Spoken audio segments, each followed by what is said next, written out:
Buenas tardes, compañero. Buenas tardes, profesor. Junto con mis compañeros Javier Caravantes, Vicente Gómez, Antonio Marmolejo, Carla Salgado y yo que les habla, Sebastián Silva, le presentaremos lo que son las úlceras esofágicas. Introducción. Las úlceras esofágicas son lesiones o heridas abiertas en las paredes internas del esófago. Este es un tubo que transporta alimentos, líquidos y saliva desde la boca hasta el estómago. Si bien es una afección que tiene tratamiento, existe una gran importancia en el rol del equipo médico por realizar la terapia necesaria para la recuperación del paciente y así también del paciente por el autocuidado y prevención de las úlceras.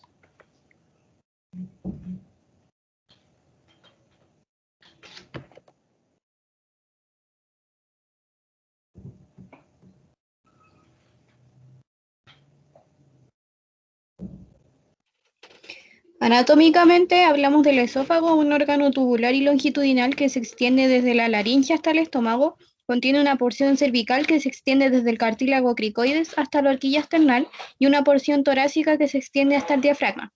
Vamos a tener una porción abdominal que se extiende hasta el estómago en la comunicación con el esfínter principal que es el cardias y se va a situar detrás de la tráquea hasta comunicarse con la zona abdominal a través del diafragma. Va a pasar donde se va a generar una cavidad abdominopélvica. Se va a irrigar por ramas cervicales, torácicas y abdominales, van a ser inervadas por mecanorreceptores derivados del sistema nervioso parasimpático y que va a producir movimientos peristáticos a lo que se va a denominar como motilidad esofágica. Y se va a activar mediante el aumento del reflejo de saliva y el aumento de su acidez, es decir, su pH. Fisiológicamente participa llevando los alimentos hacia el estómago a través de la motilidad esofágica, que es el proceso de deglución, y que son estos movimientos peristálticos mencionados anteriormente y que lleva a cabo el paso de alimento hacia el estómago.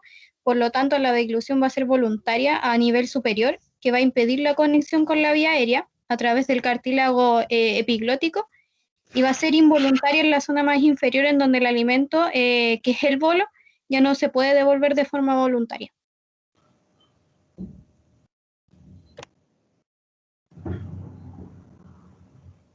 En su histología, primero que todo en la estructura del esófago, al momento en que está sano, encontramos la mucosa, que consiste en el epitelio plano, estratificado, no queratinizado, o sea, en contacto con el contenido luminal, la lámina propia, que contiene glándulas, vasos sanguíneos y tejido linfático, y la función de esta es la protección, absorción y secreción.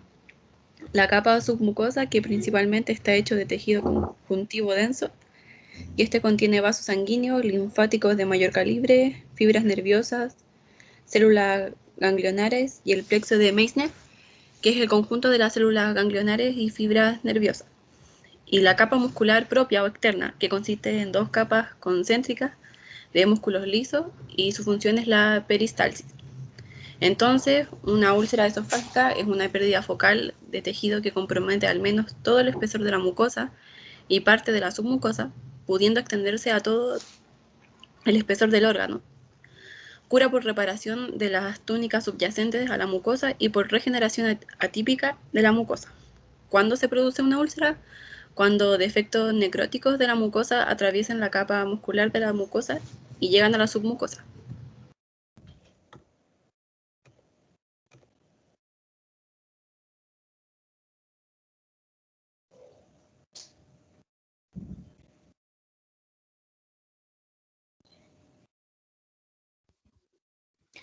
Los esfínteres esofágicos pueden sufrir alteraciones por falta de reposo durante la deglución o por falta de contracción en reposo, lo que va a producir un aumento de presión entre el músculo constrictor de la faringe y el cricofaringio, y que produce un divertículo, que es una lesión parecida a una hernia y que es denominada divertículo de Schenker.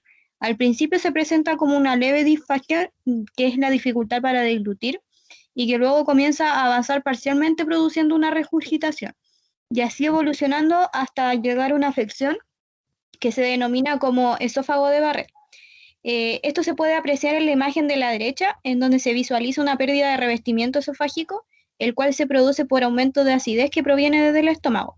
Generalmente esta afección se produce en el esfínter inferior, que es la conexión con el estómago, y que es el factor influyente principal de la acidez que permite que el bolo se devuelva. Y se hace de forma involuntaria, por lo que es irreversible y no se puede controlar. Otro fenómeno que se puede producir es presentar estenosis, en donde el esófago se comprime irreversiblemente y que dificulta la dilución, aunque pueda producir adenocarcinoma, que es en realidad cáncer al esófago en un tiempo prolongado, porque las úlceras tardan mucho en recuperarse.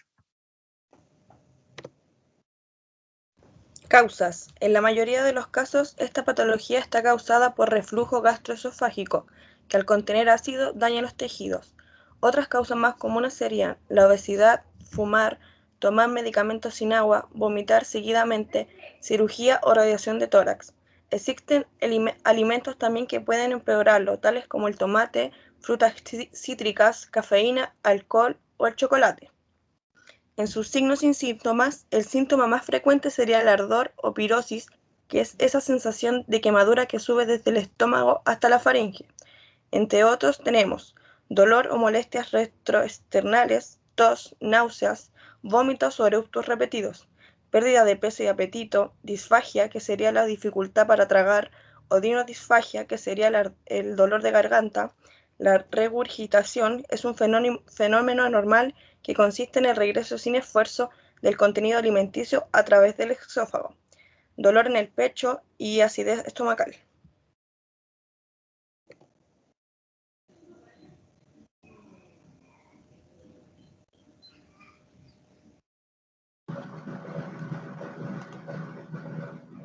Factores de riesgo. Los siguientes factores aumentan el riesgo de padecer úlceras peptídicas: tomar demasiado alcohol, uso regular de ácido acetilsalicílico, aspirina, ibuprofeno, naproxeno, entre otros inflamatorios, fumar cigarrillo o masticar tabaco, estar muy enfermo, como estar con un respirador, tratamientos de radiación, estrés, y de genética, como heredabilidad estimada de las úlceras gástricas es bastante elevada.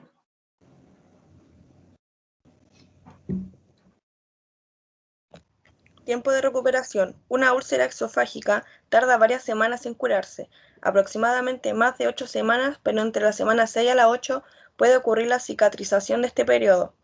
Al paciente se le realiza una endoscopía para saber si la herida está sanando.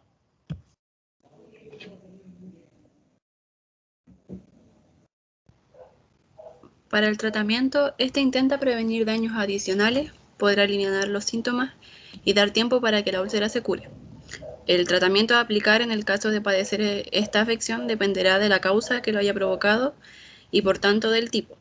Para el reflujo, en muchas ocasiones, se puede necesitar la ingesta de medicamentos que ayuden a reducir el ácido estomacal, mientras que las infecciones precisarán de antibióticos.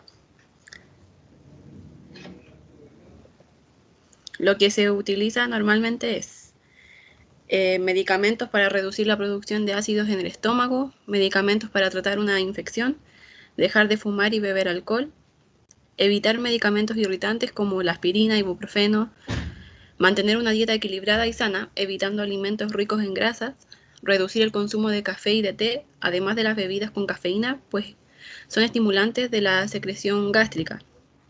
Con tratamiento, una úlcera esofágica tarda varias semanas o más en curarse. Podrían hacerle una endoscopía de control para determinar si la úlcera está sanando. En el rol del kinesiólogo. El kine para rehabilitar o poder curar esa zona de alguna manera no tiene relación directa, pero sí puede hacer la prevención, ya que los pacientes que presentan úlcera esofágica, generalmente cuando los pacientes están hospitalizados, pueden acumular muchas secreciones en el pulmón. El kinesiólogo lo que hace es aspirar las secreciones que se acumulan ahí, y esa misma sonda que se inserta por el esófago, que va desde la nariz o boca hacia el esófago y pasa hacia el pulmón, generalmente puede provocar este tipo de roce en la zona que puede provocar irritación. Y esta misma irritación puede provocar que se produzcan úlceras Cuando el kine aspira secreciones, hay una pequeña porción que pasa desde el esófago hacia atrás de la tráquea. Entonces, por lo general, y lo ideal es que esa zona no se vea dañada, porque si no provoca más úlceras. Entonces, el kinesiólogo podría intervenir en la prevención, dejando de aspirar secreciones, ya que cuando se deja de hacer aseo en esa zona, la mucosa se vuelve como a recubrir esa zona y así no se producen úlceras.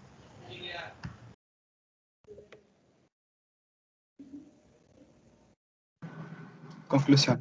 Las úlceras esofágicas son causadas por múltiples factores, sin embargo, existen mayor posibilidad de ser prevenidas, ya que su mayor incidencia es a través de intoxicación alimentaria o por uso de agentes tóxicos externos como el cigarrillo. Es así como el equipo de salud cumple un rol importante en el tratamiento y prevención de aquella afección que podría terminar con una complicación aún más severa. Exclusivamente el kinesiólogo que realiza una tarea importante al aspirar secreciones para cuidar la integridad de la vía aérea que podría perjudicar la mucosa y la submucosa del esófago y posteriormente producir úlceras.